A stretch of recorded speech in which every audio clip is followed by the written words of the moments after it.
Hello, ladies and gentlemen. Welcome to episode 501 of the DrunkNerds podcast. I'm your host, as always. I'm Tyler, and joining me, we have the man, the myth, the legend himself, Sir Colonel Gables. What's up, buddy? Dude, I am burnt crispy, dude. Fucking vacation this week. Crispy! I've been out in the sun so much over the past, couple of days, if not doing yard work. Other than that, doing, little bits of, sanding down some bit of wood furniture and stuff, so try to do some staining and some stuff. Gonna be doing, a staining thing with, a nightstand, another project. But, I'll say I've been pretty freaking good. On top of being on vacation, doing little side projects and stuff, I've had some time to get some gaming stuff all underhand. On top of following the craziness that is rumor, will there or won't there be a Nintendo Direct next week? It's like, some people need to go outside and touch the grass. Anyway. Too much pollen. How have you been doing, Tyler? I'm doing all right, long fucking week, exhausted. It's been a day, Gables. It's Friday night. Very tired. I drank a pot of coffee a little bit ago, but it's helped a little bit, but not as much as I'd hoped. So I had to turn to the good stuff here, Gables. I got my Last of Us Part 2 cup here for video listeners here, with good old Ellie on the cover there. I'm drinking a Dinky Doodle. That's goddamn right. It's Powerade and Tito's vodka. So this is number 3 for me, so hopefully it kicks in. This one's a little stronger, though. The other ones, I usually do like a shot and a quarter. I think this one's maybe closer to 2 shots here. So I'm feeling a little bit better. This one, I should have just went straight for the vodka. I'm doing okay. Otherwise, it's been like I said, it's been a fucking day. But yeah, I appreciate you, Gables, doing this with me. I got shit I gotta do tomorrow, so that's why we're recording this on Friday. So it's going up early for you guys. So congratulations on that. Lucky you guys. But Gables, Yeah. let's talk about some fucking video games. Yeah, let's do that. Let's start off with on a depressing note. How about that, Gables? All right. Tony Hawk Pro Skater 3 and 4 was originally supposed to happen, but the Birdman himself, Tony Hawk, was on a live stream and was talking about. So he was asked about Tony Hawk 3 and 4 remake. Obviously we had 1 and 2 remake in 2020, and it was fantastic. Everybody loved it. Sold very well. Fastest selling Tony Hawk game ever. Reviewed well. Sold well. Everybody was happy. Yeah. But we gotta save. We gotta protect Call of Duty. We gotta protect Blizzard. So obviously we know what happened with Vicarious Visions. They got absorbed into Blizzard, and now they're like Blizzard Albany, I think is what they're called now. And they're working on all that fun jazz. So I believe they did the remaster that just came out. Was it Diablo 2 remaster or something? Yes, it was a Diablo 2 remaster. Yeah, so they're like a support team on that. So congratulations on making a bunch of great games. Go fix our mess. But anyways, I thought what was interesting about this was on this live stream, he didn't just mention, you see so many times celebrities talk about video games. Sometimes they talk about shit they shouldn't have, or you can see they kind of understand what's going on, but they don't fully understand what's going on. Like we just seen with the Mortal Kombat voice actor for Johnny Cage, just Instagram himself with a selfie doing voiceover for what apparently is the next Mortal Kombat game, which we all know is happening, but it's just okay, you're not supposed to be talking about that.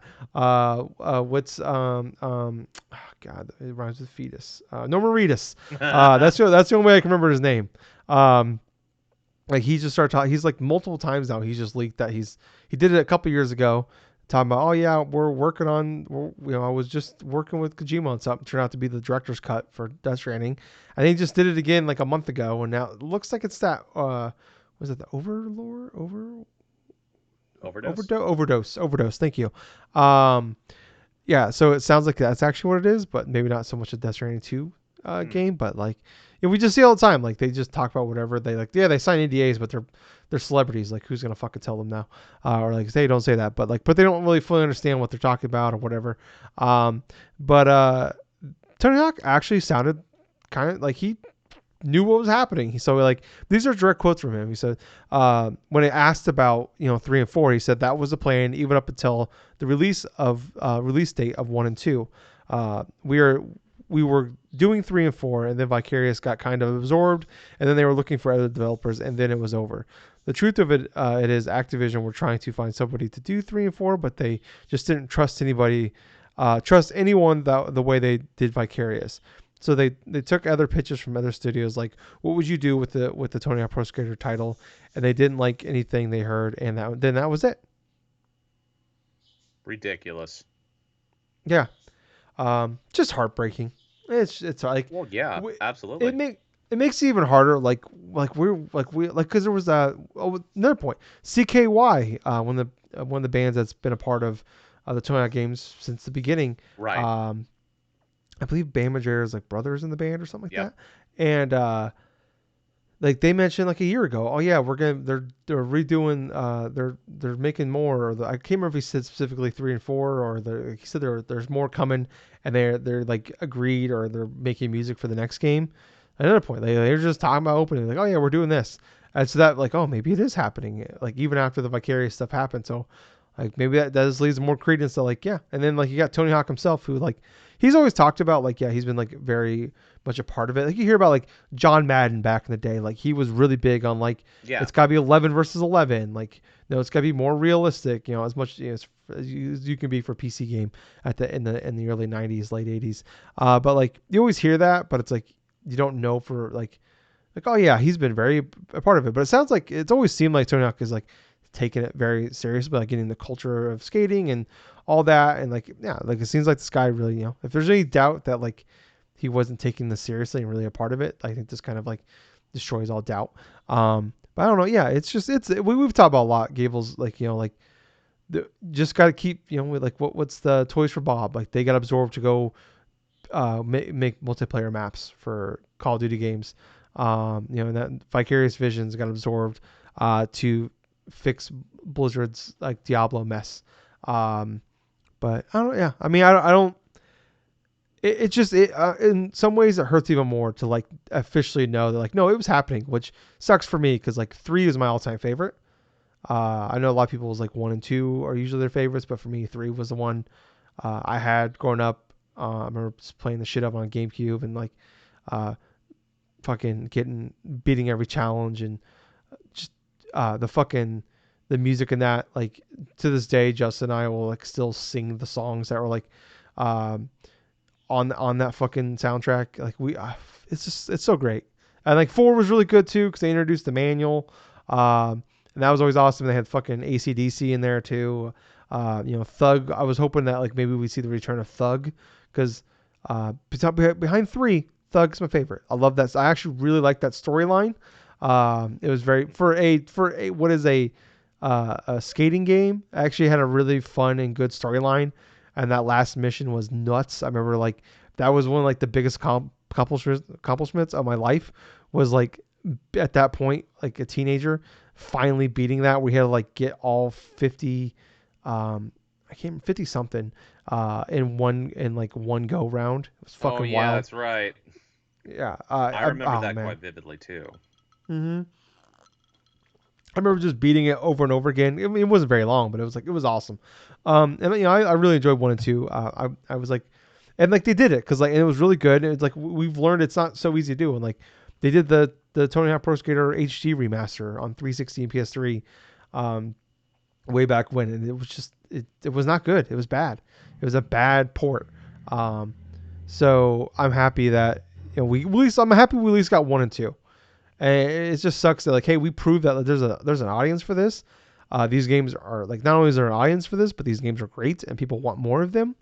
It just kind of shows you. It's kind of like, I feel like Activision is where EA was like a decade or 15 years ago, where it's like they tried to do like, oh, we're gonna make Dead Space, we're gonna do Mirror's Edge, they did all these cool like shit, and it's like, yeah, but it's not success. Like they did okay, they did pretty good. Like they sold a few million copies, but like, I don't know, we got these other things that will sell 20 million copies. So, like, it's kind of like we see, like, with like anything nowadays, like movie industry. It's like, it's not really worth making if it's not going to get, or at least earn $1 billion, or, several $100 million, where it's like, we're going to invest, instead of making a bunch of movies for $10-20 million and getting maybe $100 million in the theater, we're just going to invest $200 million in this movie, and hopefully we make $1 billion on it. It's like, And we see that we've seen that a lot with like and that's like we're seeing a lot of like these companies here, like we talk about like Activision, like they have like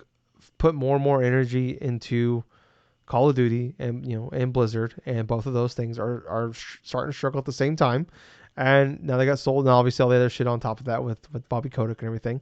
But it was focusing on the game side of things, where yeah, I mean they're making less games, and their games are coming out to the quality is lessened.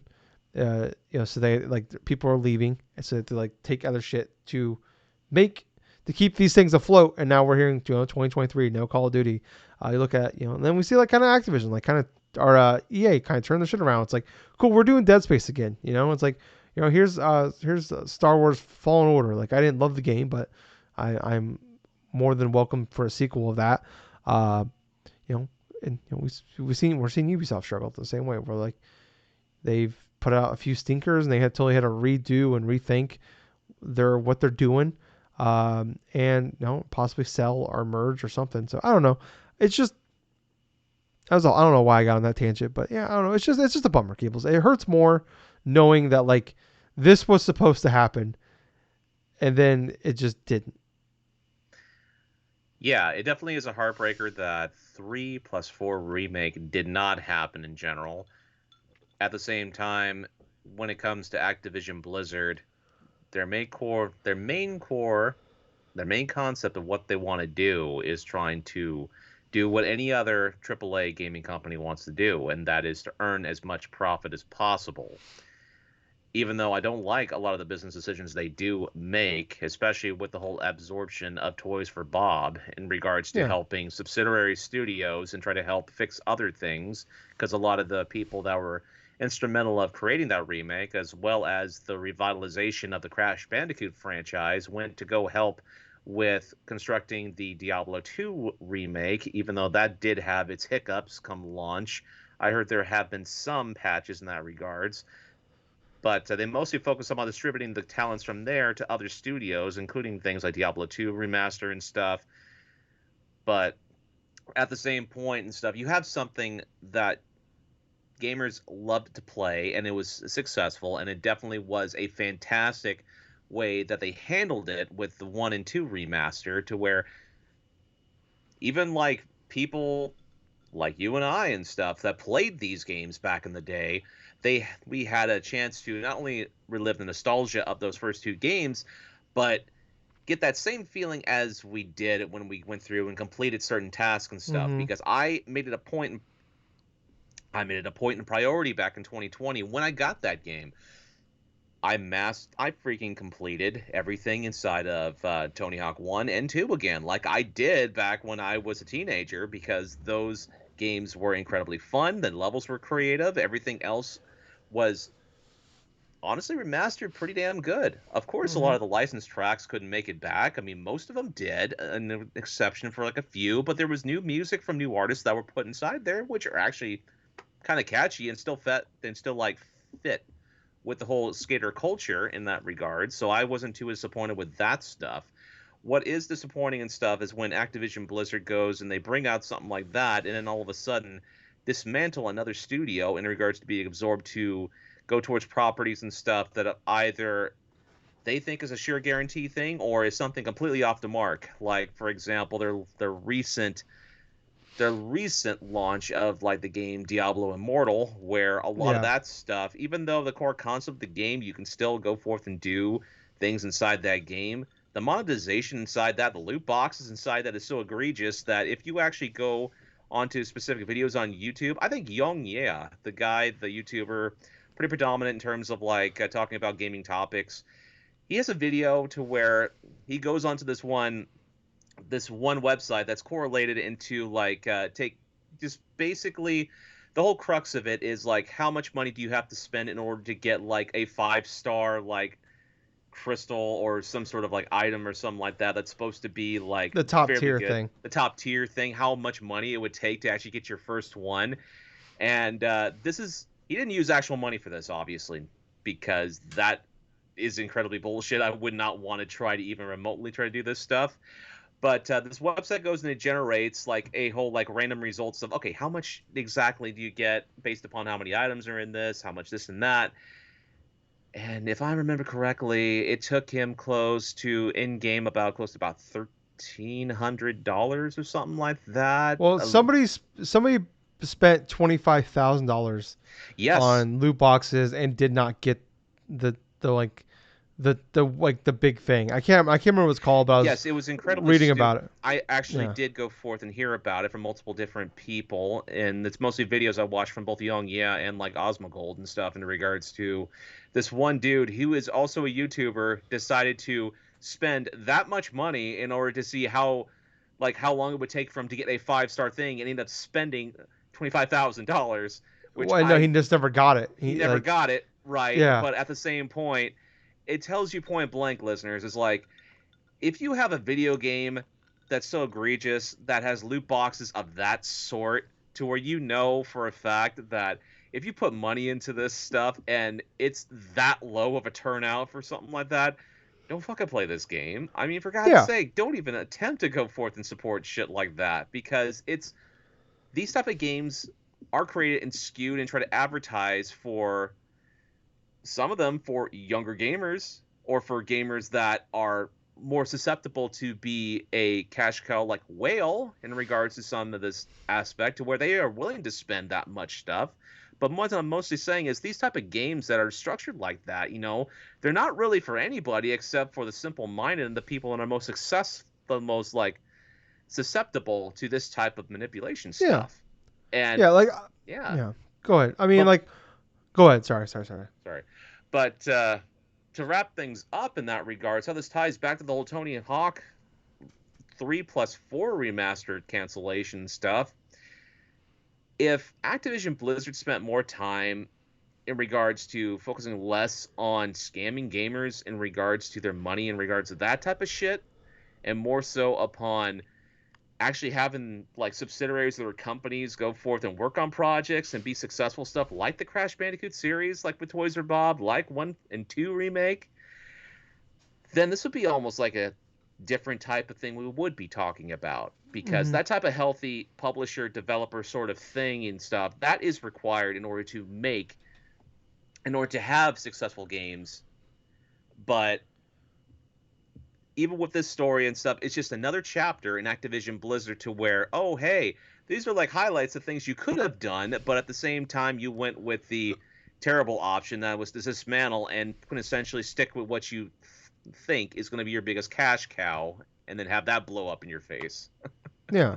Well, and like like I understand you like you want the big things. I understand that Call of Duty is the most important thing. We totally understand it. Like that is the biggest franchise in gaming. It is. Yes. It's the number one selling game. The day it comes out, it becomes the highest selling game of the year every Yes. year. And the game from last year is usually one of the top 5 selling games from the previous year. A lot of times 2 or 3. So like I understand why it's important. People there's a demand for it. So it's not just you're throwing these out there, but people want them and they're paying for them. So it's hard to like complain. You can't really complain about it from a consumer standpoint or a business standpoint on that. So I understand, but it's like now you like I said, like they're releasing less and less games. All the Activision side, all they do is release Call of Duty, and now you're at a point where you can't release. You like we're No. pretty much at a point now where they're probably not gonna be able to release Call of Duty next year. But like it's nice to have these things. Like it's nice to have like a repertoire of game libraries, and that's why something like EA, you look at them where it's like, yeah, okay, like okay, fuck, well, Battlefield 2042 isn't working out. Where it's like, and also you're feeding a lot of consumers here. Where it's like, yeah, you still got the sports side for them, but like it's nice like like to have like you can't always have these big time AAA games to like these games that are live service games or big huge $200 million budget games. Um, you can't have those all the time, and like you have a Battlefield 2042 and you're fucked. You have a Ubisoft's that what was the Tom Clancy game that came out, Breakpoint, That a was couple years Breakpoint, ago. yeah. Yeah, that like and that immediately came out and it just no one cared.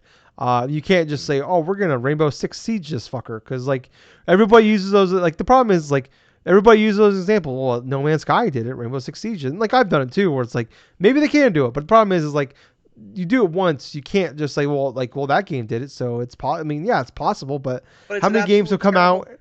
Yeah, man. Yeah, It's like like you a, can't it's just like we're gonna put this game out bad and we'll fix it later and it'll be like not bad, but like it's not where we want to be. We're gonna put it out for how it is now, and then we're gonna totally go from there and fix it later. It's like yeah, for like every one Final Fantasy 14, Rainbow Six Siege, Fortnite, whatever. For every one of those, there's about 100 that didn't do it. So you can't just look at the one that did. Like you can take examples from what those guys did, but you can't. That's the standard. But it's like it doesn't mean it's gonna work. Like Battlefield 2042's come out, and that didn't work. No one gave a fuck about like I shouldn't say nobody. Like the game sold really really well, but yeah, that game came out. It's pretty much dead. They're basically just doing what they're obligated to do based off of people have spent $100 on the premium edition. They're going to do the bare minimum of that, put that out, and they're going to move on to the next game. So like when you have a stinker or you have like a Vanguard, like Call of Duty, like Activision had last year and currently, it's nice to have these other games that kind of pick up slack. And also, people are more bigger fan when they see Activision, like more casual people and maybe don't even know that Call of Duty is made by Activision or just whatever. It's like, oh, I know Activision games. I like this game, so it brings more people to it. So yeah, and just like when it's like you show people, it's like you always hear the what's it? Oh boy, choking my spit.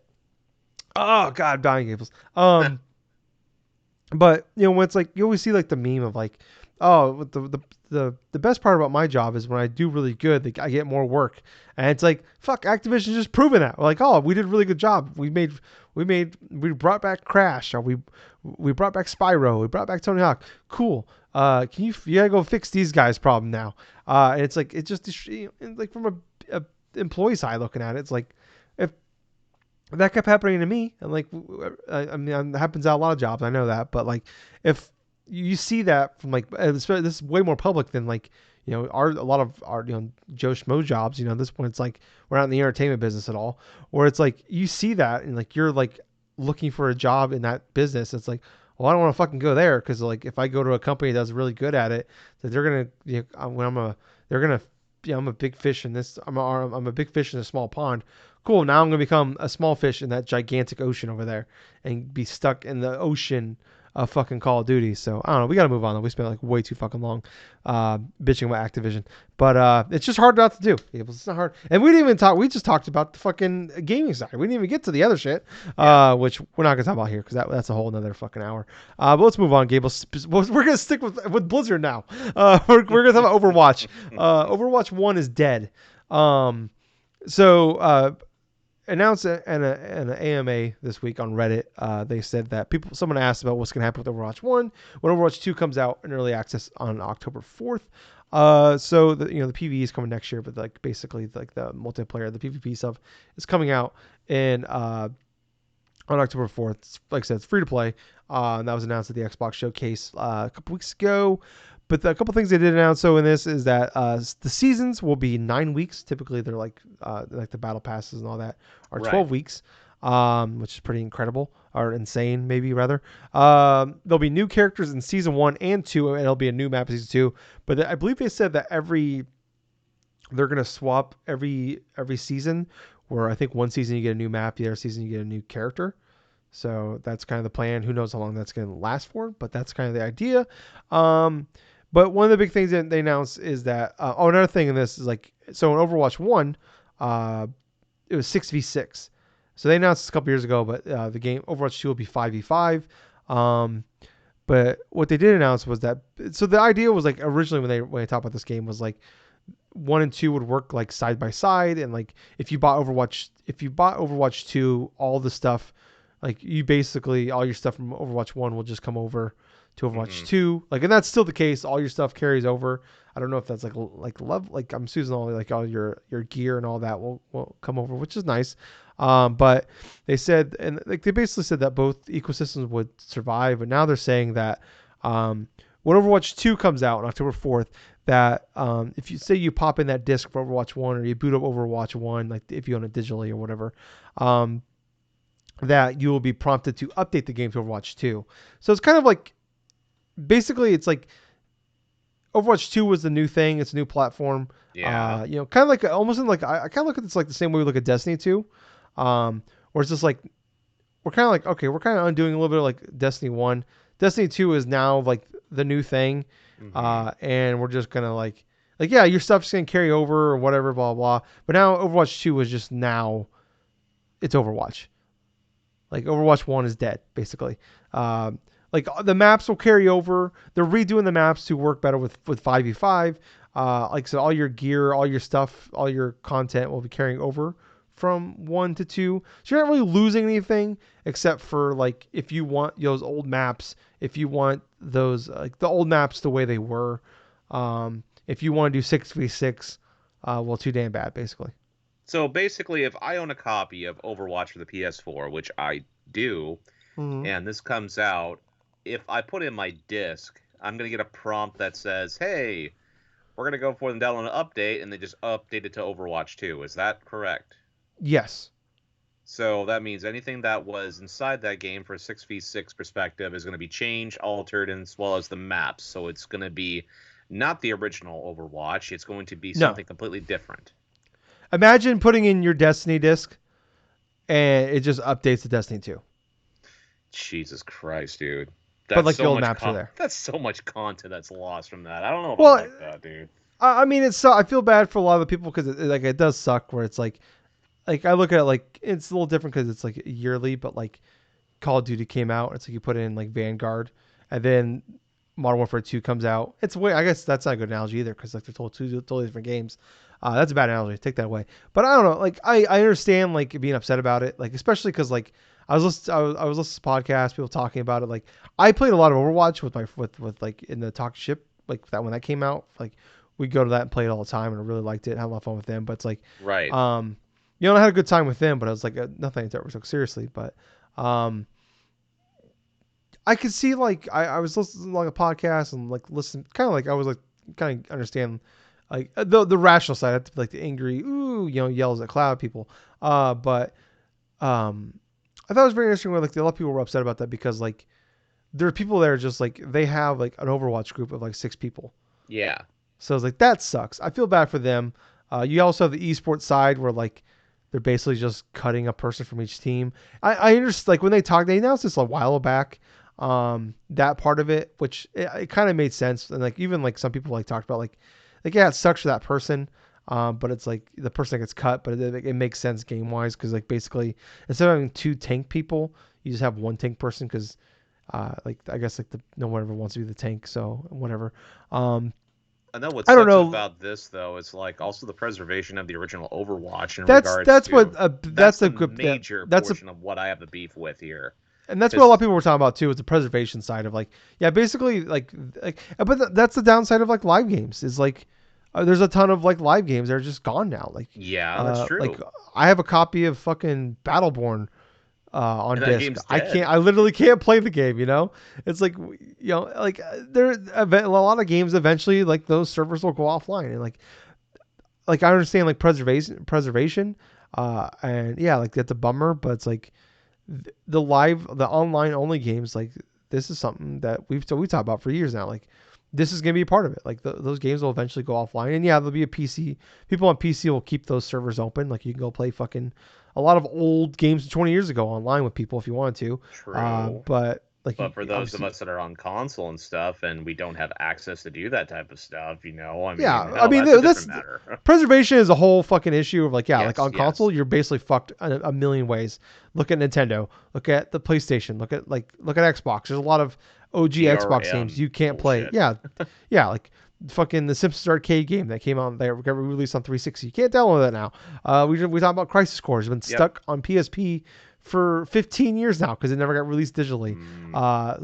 There's a ton of games like that. Like I'm not defending and saying I don't know. My point is like I don't like this is hard because like I'm not an Overwatch. Like, I enjoyed Overwatch with like my friends, but it's not like I'm not an Overwatch like guy. Like I'm looking forward to this game coming out. Like if we can get a gamer night, I'll be down. Yeah, these games are a ton of fun to play with friends, but it's like they can be pretty fun. Yes. Yeah, I mean, it's hard. It's just.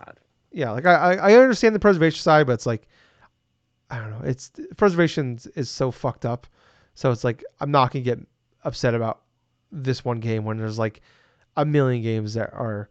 It's just one of a million that are gonna be lost forever. Like we're looking at the 3DS and Wii store are going down here soon, and there's gonna be a ton of games that'll be lost forever on that fucking thing. And this is part of the reason why people go forth and pirate certain games. Yeah, no, like I'm all for it. Yeah, pirate. If you if you legally can't buy it, if there's no way for you to access the thing legally, then fuck a pirate. I'm not gonna bitch. I'm not gonna like whatever. Pirate the fuck games. Fuck them. They're not gonna sell it. You can't buy it from them. But there's a way you can play the game, but you can't physically pay them money for it. Fuck them. Buy it. It's pirate.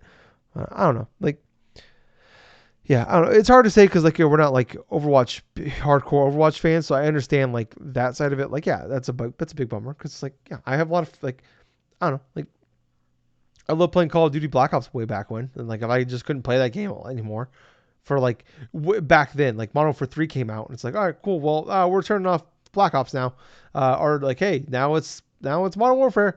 Like, well, fuck. It's like, I don't know, that would suck. But like, hey, the maps are still here. But it's like, but I don't know. I like all the other shit about Modern Warfare, or Black Ops better than Modern Warfare. I don't know. I understand being upset about it, but I'm not gonna like.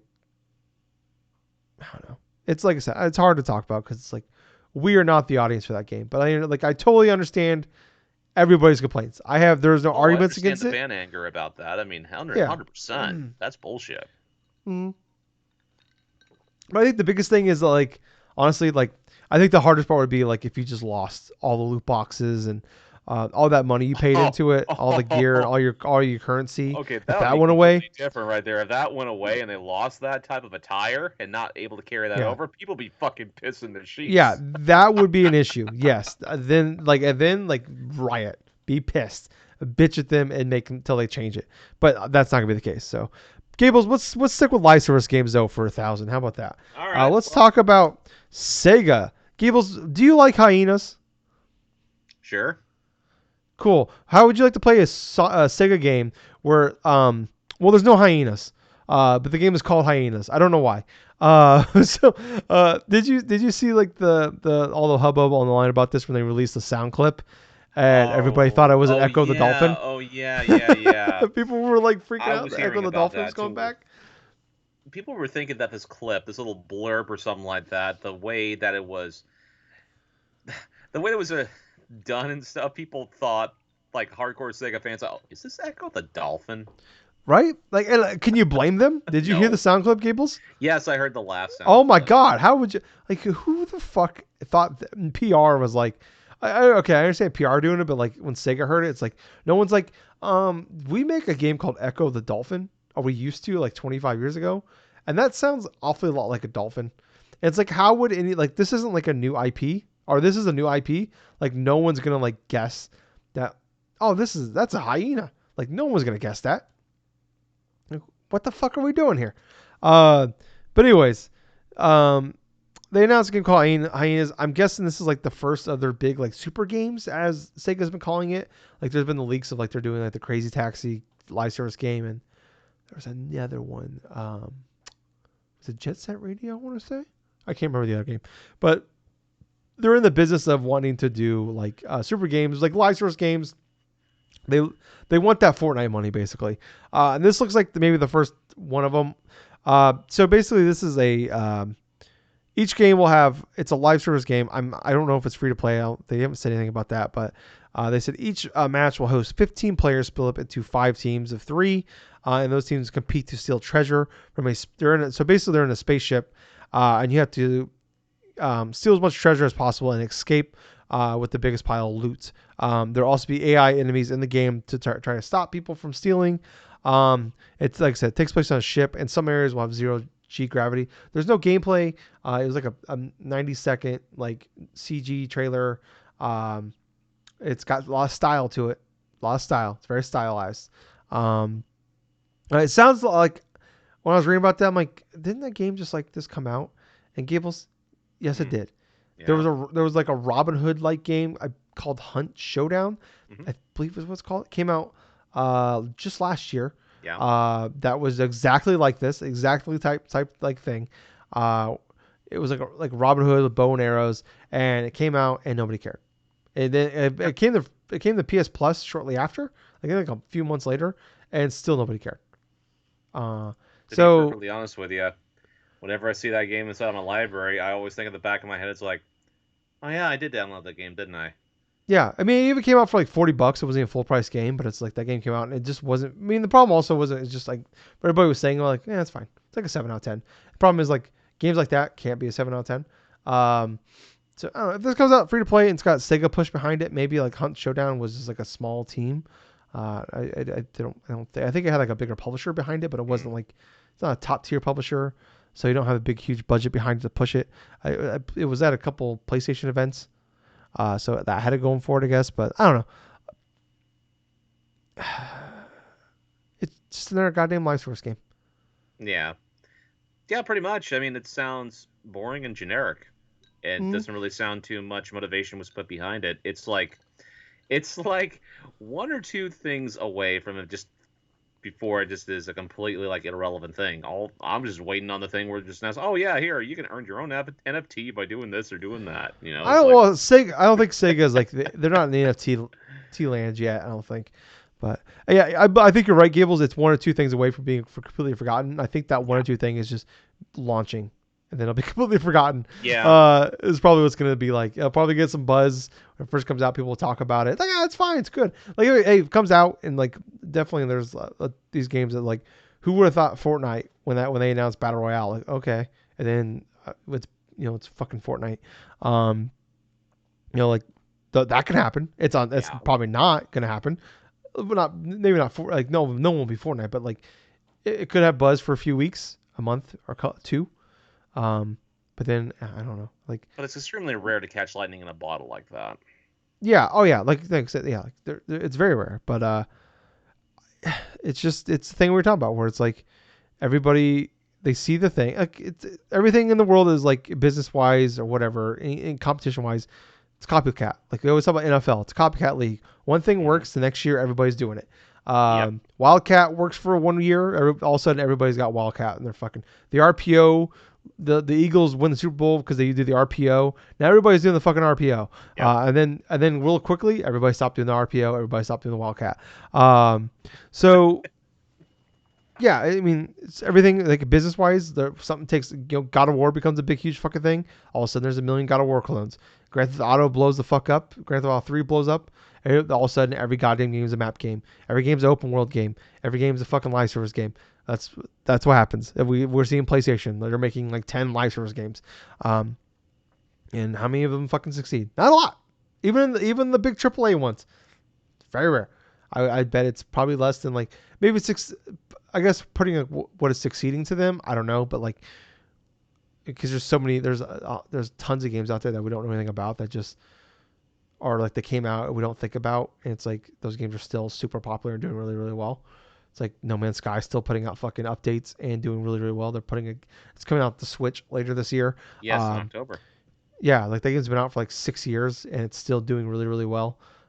So like it's hard to say what succeeding is, but like. I don't know. I mean, it's just it's Sega doing something they've never done before, so maybe it works out. But it just feels like we're just gonna take what somebody else is doing. Like, look at all the Ubisoft fucking live service games they put out. Like, they put out that one a couple years ago on PC that was like a battle royale game that they've already turned the servers off for. Yep. They announced the one that looks like fucking Tom. What the fuck is that game called? That Tom Clancy one. But it looks like. It's very colorful, like pink and like they got like looks like if Splatoon and Tom Clancy fucked. God, what's that game called? It's not out yet. I don't know what it's called. I can't remember the name of it, honestly. Yeah, they announced like a year and a half ago, and we haven't seen anything else about it since then. But it's like I don't know. These games come out and they fucking die, and I don't have any faith that I have like. No hope that this thing's gonna actually work out. Gables, let's talk about some good news though. Let's talk about motherfucking the Snitch. Okay. My favorite Twitter follow. So the Snitch is the guy. He's been leaking everything. He's been batting 1,000. He leaked the state of play, all the state of play news hours before the state of play that was Yep. earlier this month. He leaked he leaked a bunch of shit that was gonna be at the Xbox event that happened. The Persona, Yep. Silk Song, there's a couple other things he leaked too. Crisis Core being at the Capcom event. He then also in Binary he did a God of War GIF with in Binary 11110. At first I freaked out because I thought he was saying because I was like kind of half paying attention. I thought he was giving us a date. I thought I was saying November 11th.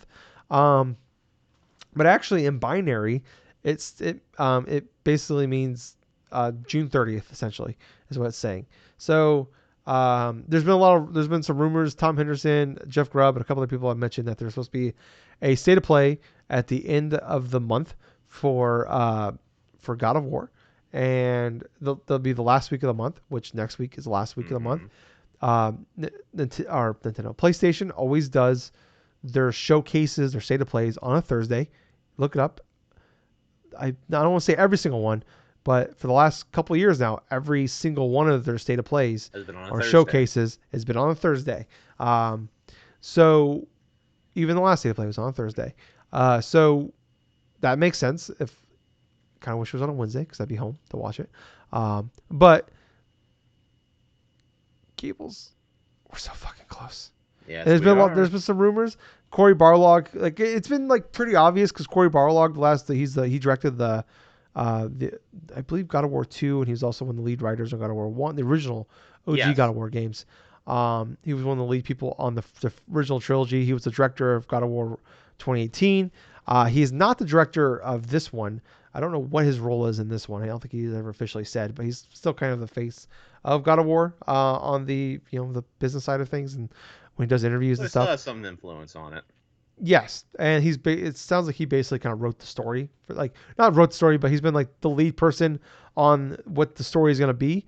But he's been like tweeting a lot the last few weeks. He took a big break from Twitter for a long time, and the last few weeks he's been tweeting stuff of him like holding a DualShock controller, talking about he's like I just bought a Steam Deck, but I have this to play, and he's holding a DualSense controller, and it's like, okay, obviously he's talking about God of War.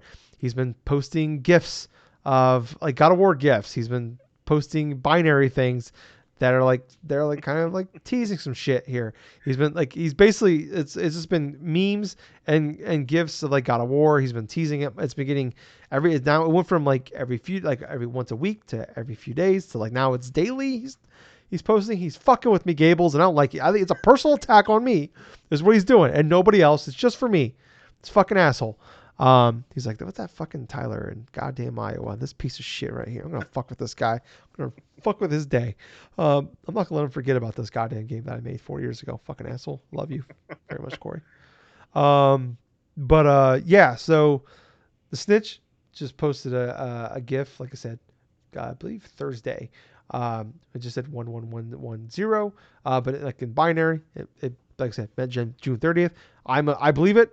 Like that's like I said, Thursdays is PlayStation Day for these events. Man, and there's been some rumors that it's possibly November 11th, which I love that. And it's very funny because that was like as soon as Starfield got delayed, the first jokes people were making was God of War should just take that date, and that'd be fucking. And the rumor is November for the date for that game. It'd be very funny if they just took the Starfield date. I don't know. Anything you want to know, Gables? It is what it is. I'll be perfectly honest with you.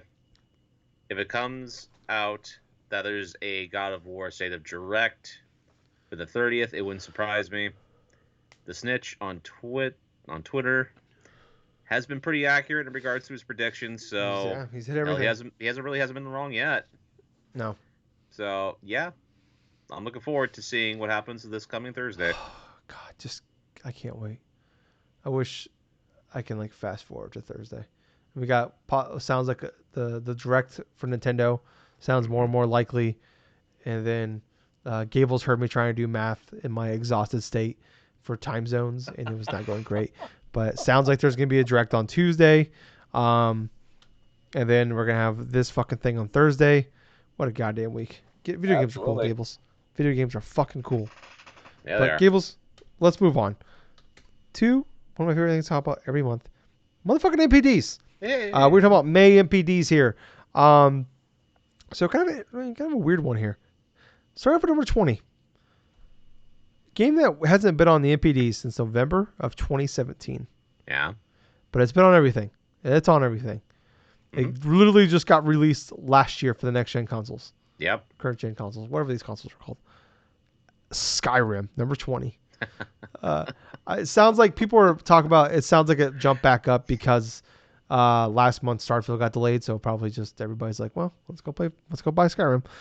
Which I don't know, like people like, do you just buy it on more things? I don't understand it. Would you buy the Alexa version? It's like, how many times can you buy this one game? I mean, for God's sake. I don't know, Gables. It's funny, is like I talked about this last year when they announced that they were like doing the 10-year anniversary when they re-released it on next gen consoles, and like everybody's like, fuck off, I bought this thing like 6 times already. Like even like I'm like, man, even the hardcore people are just like, no, I'm not buying it again.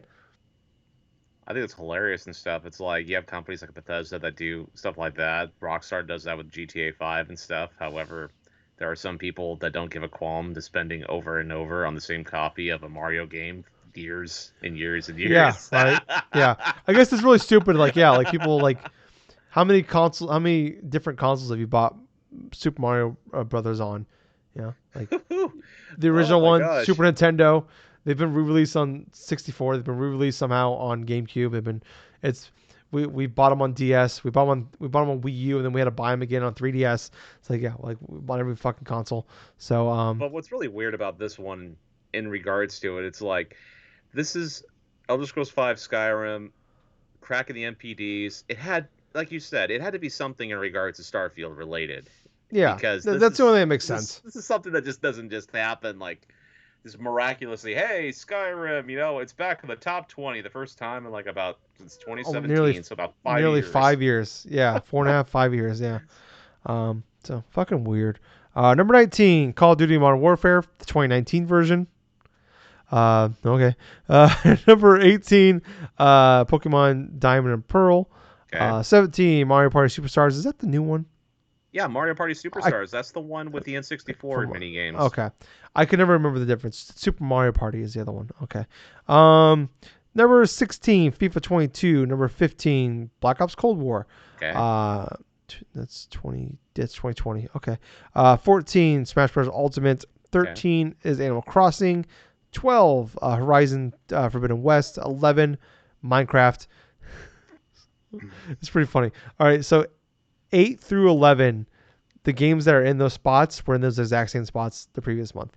So like I said, number 11, Minecraft. Number 10, Pokemon Legends Arceus. Number 9, Gran Turismo 7. Number 8, Mario Kart 8. Always faithful. Mario Kart 8, always in 8 spot. That's the bar right there. If you get above Mario Kart 8, you're gonna be you had a pretty good month. It's Number pretty much 7. GTA 5 of this. Yeah. Yeah. Shit. It's the next GTA 5 with this shit. Pretty much, yeah. If you got above GTA 5, you probably had a pretty good month. Number 7, Call of Duty Vanguard. Number 6, Kirby and the Forgotten Land. Number 5, MLB The Show. Number 4, the only brand new game from May. May was a pretty light month. I don't really think anything came out of note, at least physically. Evil Dead the game. So, hey, pretty good. That's a $40 game, so not even a full price game. Like the game looks pretty good. It's one of those games you got. Like it's like the 4v1 Dead by Daylight, Friday 13 type game. But it's definitely one of the games you got to play with friends. So that landed at the 4 spot. Number 3, Nintendo Switch Sports. And that kind of makes sense. The game came out April 29th. Yeah. So basically came out with like 2 days left, or 3 days left on the April NPDs. So it actually was number 5 though that month, and then jumped up to number 3. So first full month on there. So I think we'll get an idea what the tail of that game is. Because it feels like about a week or 2 later, no one's really talking about the game. It's kind of the same thing with the Mario Strikers game. The game came out 2 weeks ago, and no one's talking about it. So not surprising. Number 2, Lego Star Wars: The Skywalker Saga, and number 1, taking a spot back after being bumped down for a month because of Lego Star Wars, Elden Ring. All right, so there's just like two games that, actually three, now I think about it. One, Kirby and the Forgotten Lands, still strong up there in the top 10 Number in regards 6. to May and stuff. That Yep. just tells you how much of a good game that Kirby game is, because it's still consistently inside that top 10.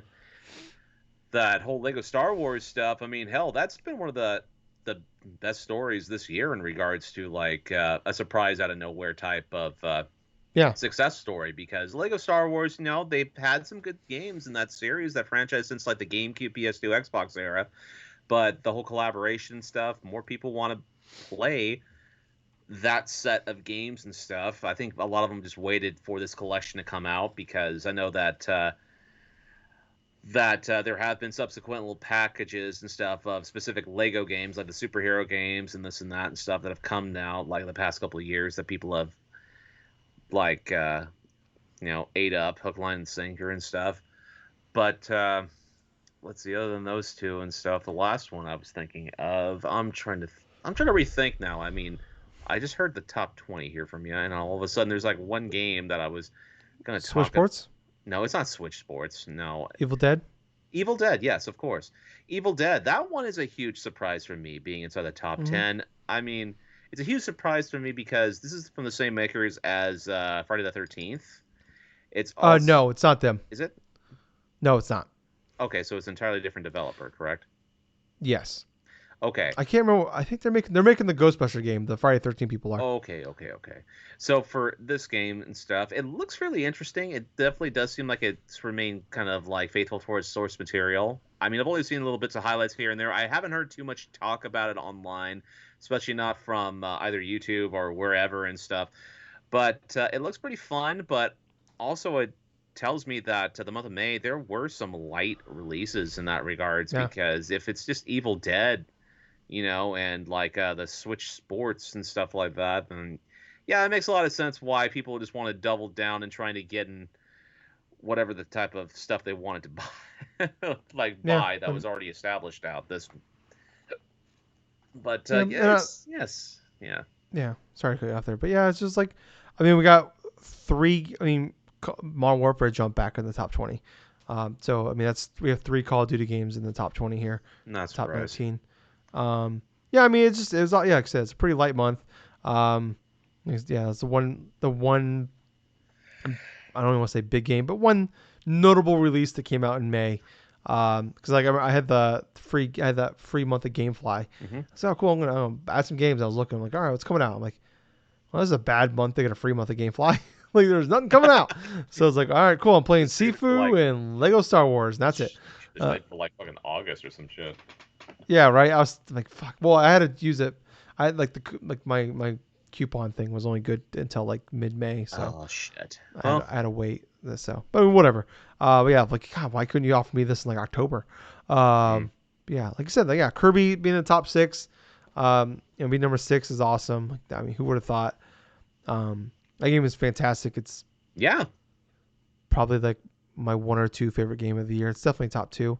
I think at this point, it's definitely gonna be. It's most likely gonna be my top 10. I don't want to say definitely, but looking at my release my calendar for the rest of the year for games I want to play, but it's right now it's a strong contender it's a game of the year contender, and I would be if that thing falls on my top 10.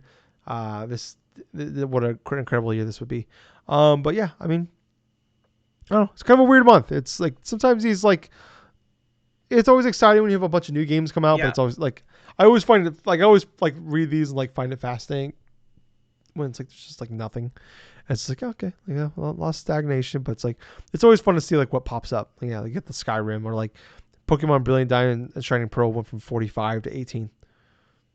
Like big shoot up month over month. So, but yeah, let's jump into some other news this week. I just want to recommend this article real fast. Give me a second here. I want to pull it up real fast. Sorry about that. I meant to click on this before we start. So this is from GameIndustry.biz. Christopher Dring, I believe I'm saying that right. If I'm not, I'm sorry. He wrote this a really good article. It's called "What Has Happened to All the Video Games." And I don't want to read the whole thing. It's just a really good read. I highly recommend it. I read it. He just put it out last week, but it's basically here's kind of like the opening part of it. As the industry braces itself for a quiet 2022, and with more major games getting delayed, we asked developers about the challenges they are facing. So basically, a lot of this is about like kind of thing we've been saying. We're like the beginning of the year was amazing. We were like like end of last year, 2022. We're like this is gonna be one of the best years of gaming ever. And then we were talking about like oh man, like the first 4 months of the year was awesome.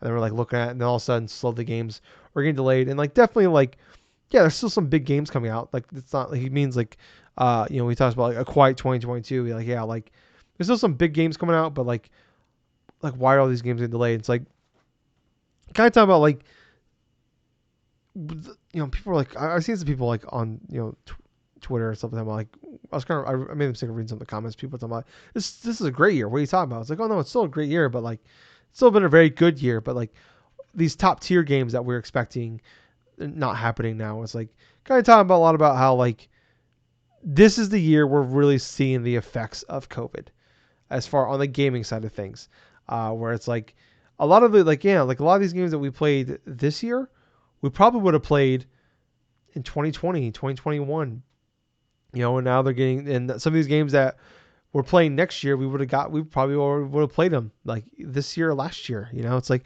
and like, yeah, there's a little bit of a gap. Like there's, like I said, there's still, we know that, yeah, Call of Duty is happening. God of War looks like it's happening. There's still a ton of big games coming out. Ton of games coming out, but like the big hitters are maybe not going to come out, and I thought it was just a really fascinating read. It's just kind of like like I thought like maybe like last year you would have seen like last year wasn't a great year, but it was still like a very good year. We didn't have like a ton of big hitters, but we had a good quality of like solid 8 games and maybe a couple 9s, but like we really thought this year would be like the greatest year of all time. It doesn't look like it's gonna be that case. And we're looking at like next year, like oh man, 2023 looks like the greatest year of all time. But it's like how many of those games are gonna get pushed to 2024? And it's like yeah, like we're starting to see like kind of like we're seeing right now with like shortages on everything. We're seeing that like shortages and like the prices of everything going up, whether it's gas, whether it's the grocery store. Like I mean, we're all feeling it. Everybody, it's not just a America thing. It's a worldwide thing. And this isn't me trying to defend Biden in any sort of way. This is just facts that like we're really like as far as like what's the word I'm looking for here?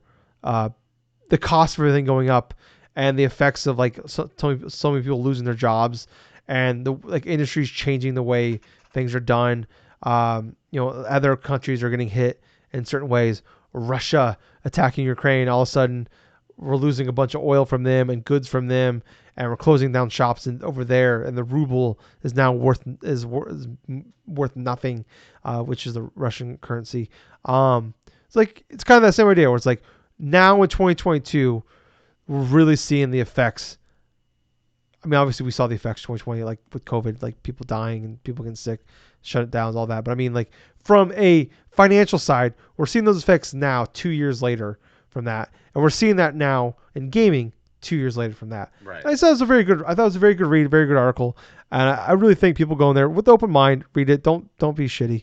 But I've seen a lot of people being shitty. It kind of bothered me a little bit about that. But I really recommend that. Like it's gameindustry.biz. Just look it up. Let me pull it up again. Sorry. I closed out of it too early. Gameindustry.biz. Look up what has happened to all the video games. And I recommend it. It's a longer read, but it's really good. Other news here. Skate 4 might get a reveal next month. Gables. Makes sense. I've been hearing a little bit of the rumors and that as well, and it seems like that it's starting to line up to where we may potentially see a Skate 4 reveal. They've retitled it as Skate, from what it sounds like, and that there's going to be some form of reveal next month in terms of how far the development's going forth on it. Still no word on like how many number of skaters are inside of it. There's still no word as regard to an actual release date. I don't think we're going to get a release date if it does get revealed next month, but we've seen some bit of alpha footage around like the past couple months. Yeah, that leaked a couple months ago. That leaked and stuff. It seemed like looked really good. Yeah, there were some aspects of it that definitely seemed like it was fairly decent. I mean, hell, being a big skate fan myself, it's like all I care about is the game being playable, the game being fun, being able to trick off of certain curves and stuff, and grinding down things that I'm not supposed to. But at the same time, if I get my fucking kickflip or something high enough, I can do it. I mean, that's all I ask for. Yeah. Yeah, I mean, and like some of the rumors and the leaks coming out is like the people playtesting the game have been raving about the game. Good. So, which is obviously the most important part about the gameplay of it. But like, it seems like, and like we talk about, like they nailed it with like Protonia Pro Skater 1 and 2 remake. Sounds like they're nailing this one, which is awesome because it's a brand new. Like they literally had to build like a brand new team to make this thing. So What's kind of hilarious about it is like I replayed both. I replayed two of the skate games over the past couple of years. The third one and also the first one. Gameplay, fundamentally great games and stuff. Structure wise, the first one does kind of like have a little bit of bloat in regards. Okay, you have to have so many type of sponsors and so many types of deals of specific parts of your board and stuff in order to actually advance forward towards the next story or do shoots for a magazine or this or that. Just the kind of the stereotypical. Hey, there's a bunch of open world stuff. You got to fill out this marker here, this marker there. Whereas opposed to the third one, you're like doing a little bit of team action and stuff. But if this game that's remastered and stuff, if it gets to a candle of what those two games were and stuff like that, that's going to be a big success for EA. I mean, I yeah, fully believe so, unless they go the route of live service. yeah, I kind of it's really weird they're announcing it next month. I imagine if they do, there's gonna be like maybe not a date, but maybe like a timetable. Like maybe it's simply a 2023. Maybe we get like a season, like Right. it's a summer 2023 game or something maybe. But I don't know. But last up here, Gables, something I'm really excited about. Plague Tale Requiem. Got a release date. They announced at the Xbox Showcase it was coming in October. Yeah. And then Focus. I don't remember the name of the Focus something is the name of the company, the publisher for this game. And Osobo was the one developing the game. That game's coming with the Game Pass, but they did like a 12-minute long like gameplay for that. It looks amazing. Kind of focused a lot more, like a lot of big complaints was like not a lot of action in the game. It's a lot of like walking and puzzle solving, and it's definitely like a really good like it's like I always use that example of like, man, you like there's a lot of really good here, like I forgot the name of the goddamn game. What's the game? Watchdog. I kept on saying Overwatch. I have Overwatch on the mind. Watchdog, though, is what I'm talking about. We're like Watchdog 1, amazing game. There's a lot of cool things here. Not an amazing game, but it's a really good game. It's a really good 7.5 out of 10. We just got to build upon it. And it's kind of the same idea here. We're like, oh man, this is a really good game. I love the storyline. I love kind of the idea of this, taking place during the Spanish Inquisition, and like these rats over here, and then you get this fucking kid Hugo that can control rats apparently. Minor spoiler for that one. But yeah, it's coming out October 18th. Show some gameplay. Kind of showed like the big issue was like there's just not a lot of like action in the game, a lot of like combat, and then they kind of showed off some of the combat. It looks really good. I can't wait for this game October 18th, and it's coming to Game Pass. Fuck yeah!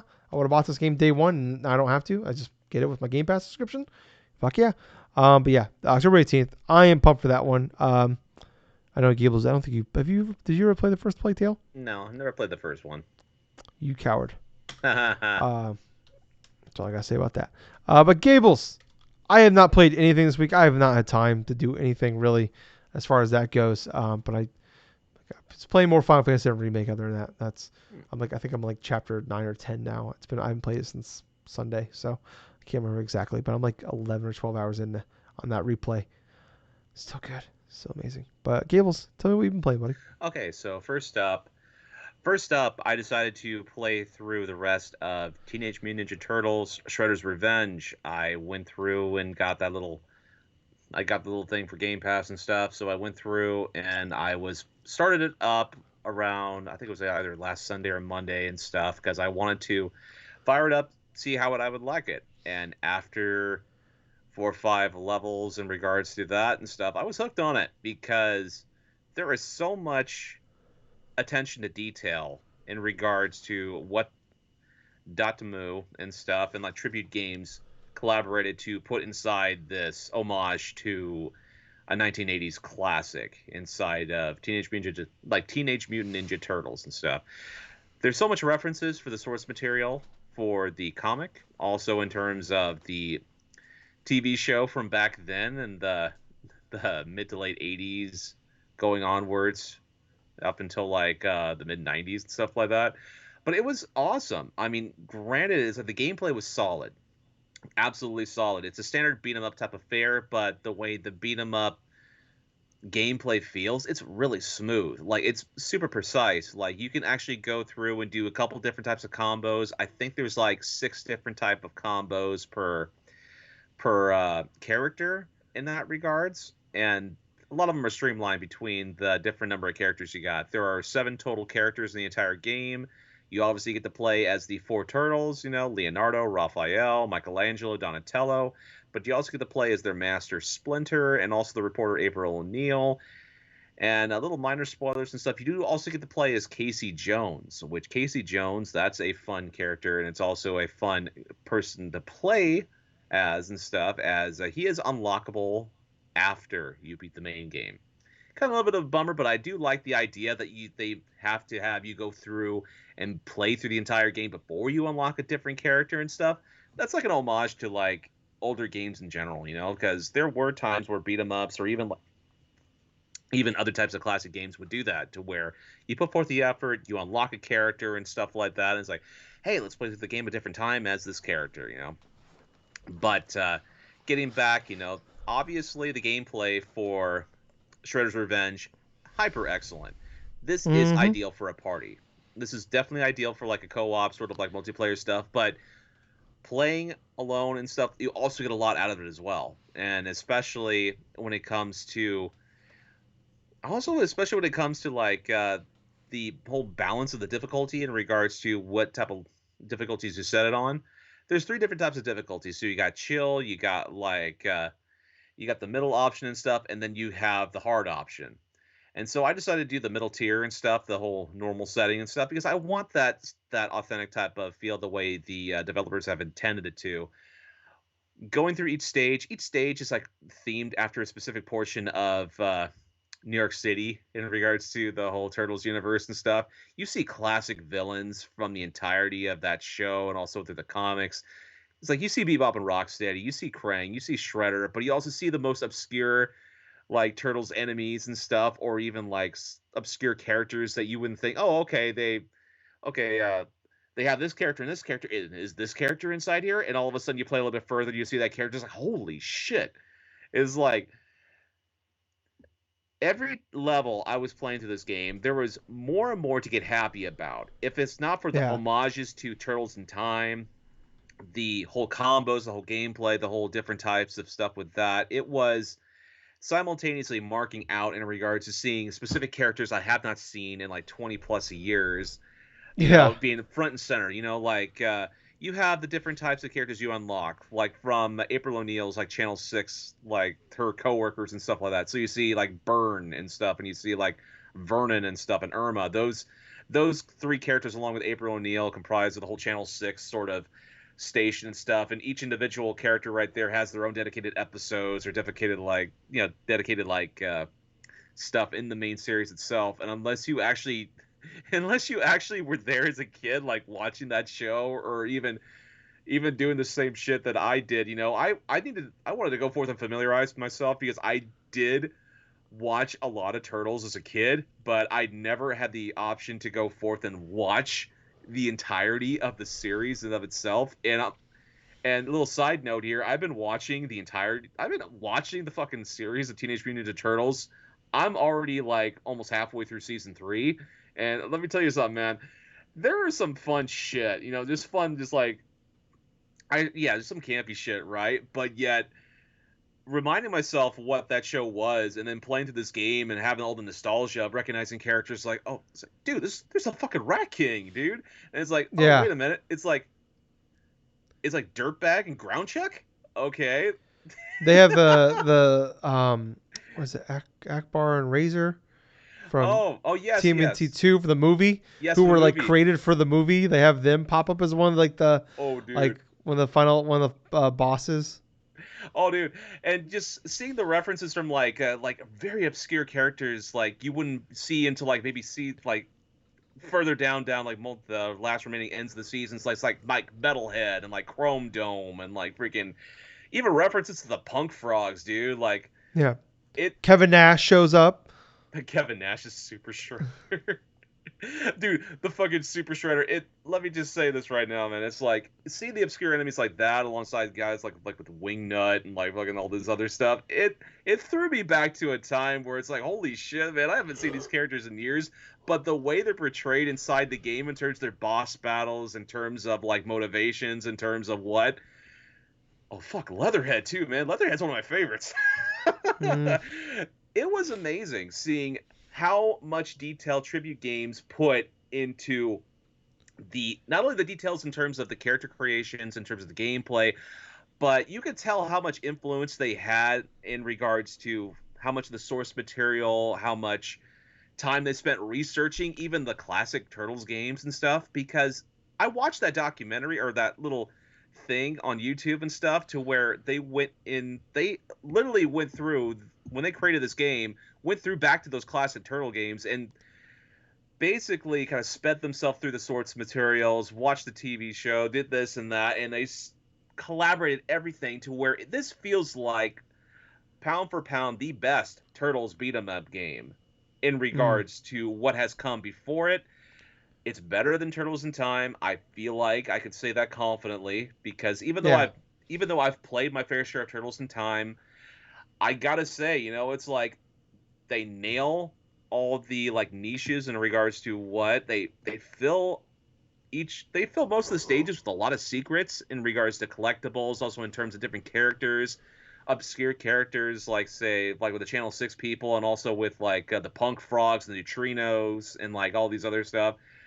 And on top of that, it's like the music for this fucking game is incredible. Oh my god. Yeah. What's hilarious about it, man, it's like the opening theme is awesome, right? When I beat Yeah. the game and I looked at the end credits and I saw the people that were going through and do it, one of the tracks, there's a collaboration with someone and Ghostface Killa, the rapper Yeah. from the Wu-Tang Which Clan. I'm like, which what the plays fuck? during the final boss fight. One of the hypest moments in gaming this year by far. I didn't realize that was Ghostface Killa until after I fucking saw the Oh credits no. for this Yeah. the As whole soon as it last popped in, I'm like, boss. holy shit. This Yeah. is Yeah. awesome. That took that boss battle to another level, man. It's like that final boss battle. Yeah, and I'm gonna spoil this, obviously. I'm gonna go ahead and spoil it so those listeners who want to skip ahead like about a minute or two. Okay, now I'm good. Super Shredder, dude. Oh, Fucking Super Shredder on so top. awesome. It's crazy enough where you face off against the fucking statue of tyranny that Yeah. Krang controls over, right? And all of a sudden you have to fucking face Shredder again, and he just comes, he introduces himself, right? He has a fucking mutagen thing like in his hand, crushes the damn thing, like he just tosses it in front of him, and all of a sudden he's like transforms into like Ninja Turtles 2 movie Super Shredder and stuff. He's fucking morphed himself into Kevin Nash. Ooze. Yeah. And like I thought that final boss fight was kind of lame though. I didn't like that. I'm like, well, why is this Ghostbusters 2 all of a sudden? oh man, I'll tell you what, man, it's like, They're controlling with the NES advantage. oh my god, dude. Let me just say this though. For the final bosses and stuff of that game, I thought it was really fitting because it kind of structuralizes what some of the end bosses from those previous games. But I like it to where it was basically a simple type of like patterns with both the the start of the stage 16 and stuff with that boss and then morph itself into the final one in regards to that last battle and stuff.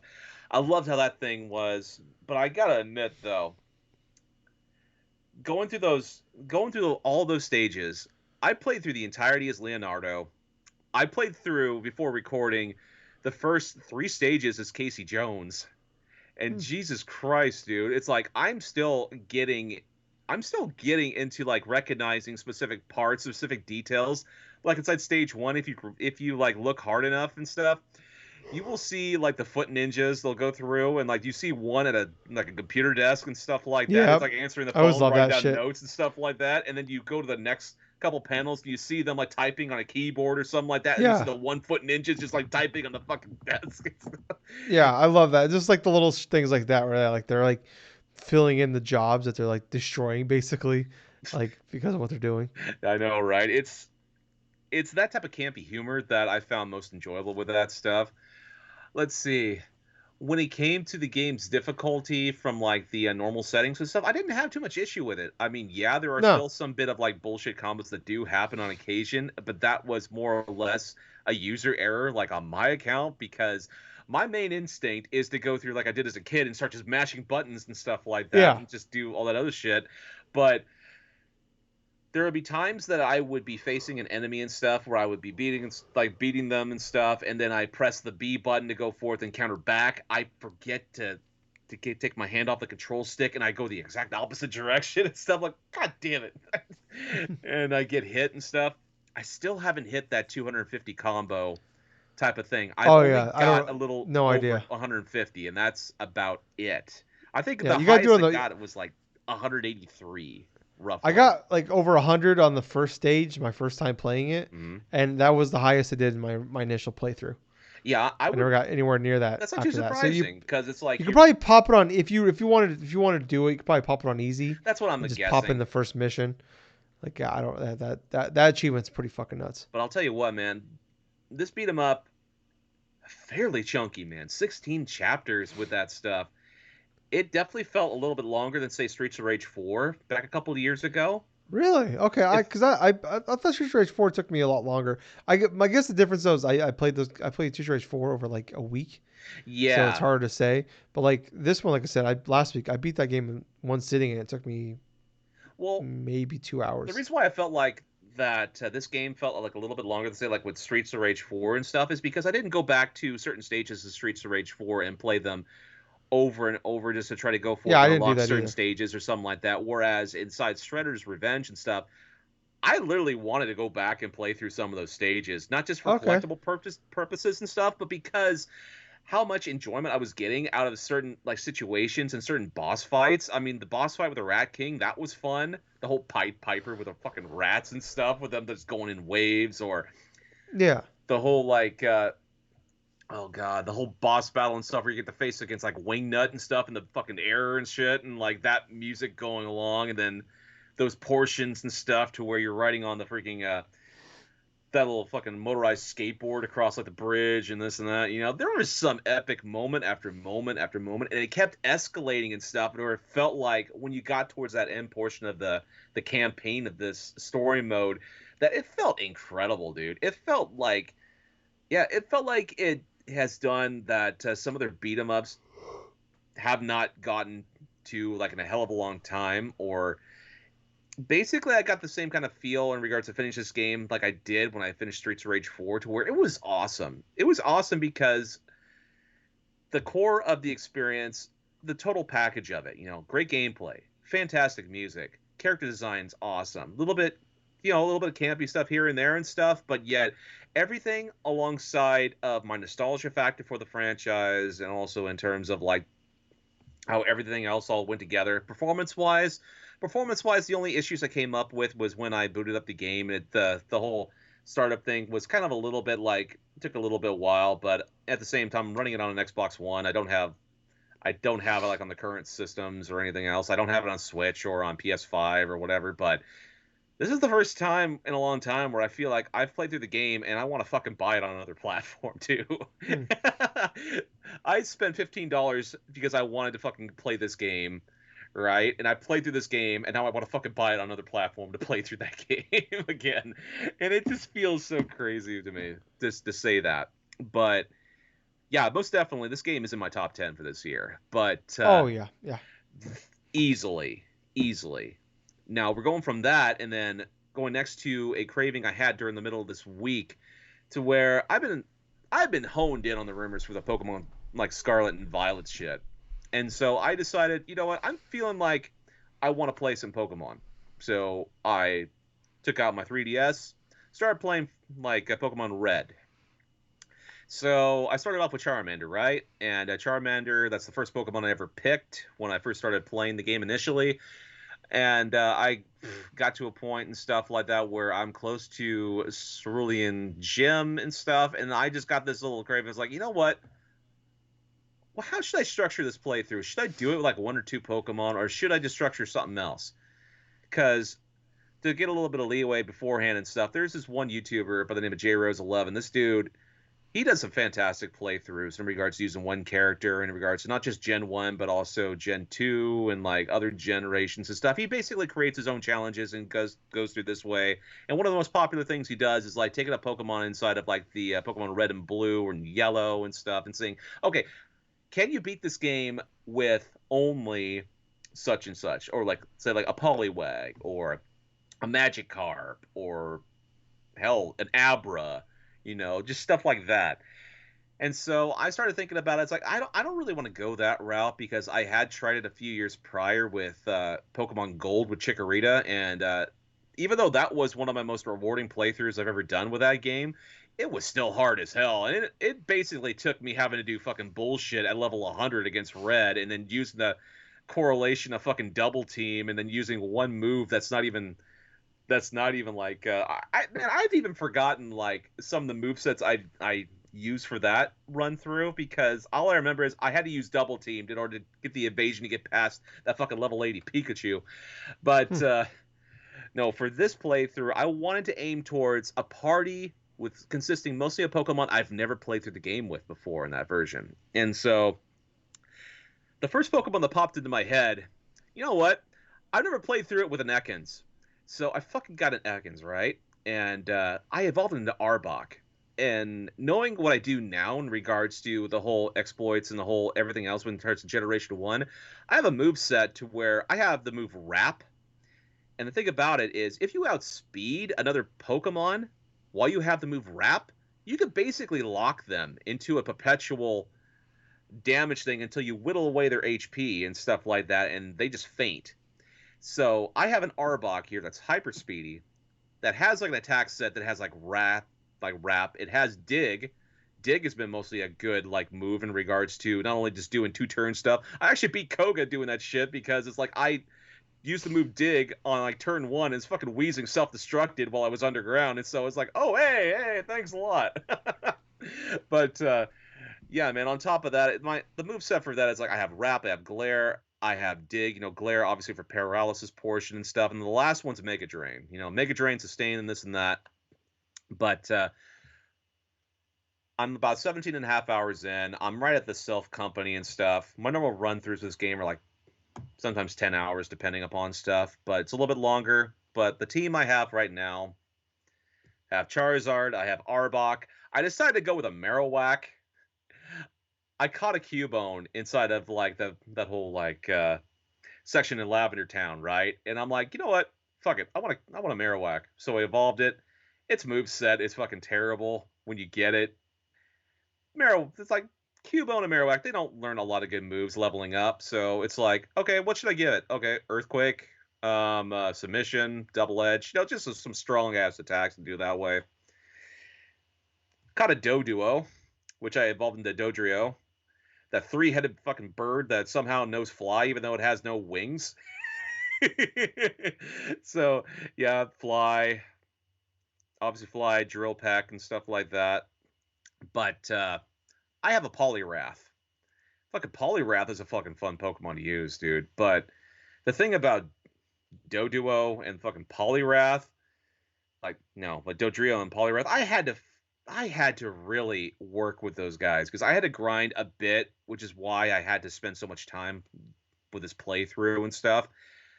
But I waited till level 41 to evolve from Poliwhirl to Poliwrath because there's a move, Amnesia. Amnesia increases the special stat in general by 2 stages. In Gen 1, it increases both special attack and special defense.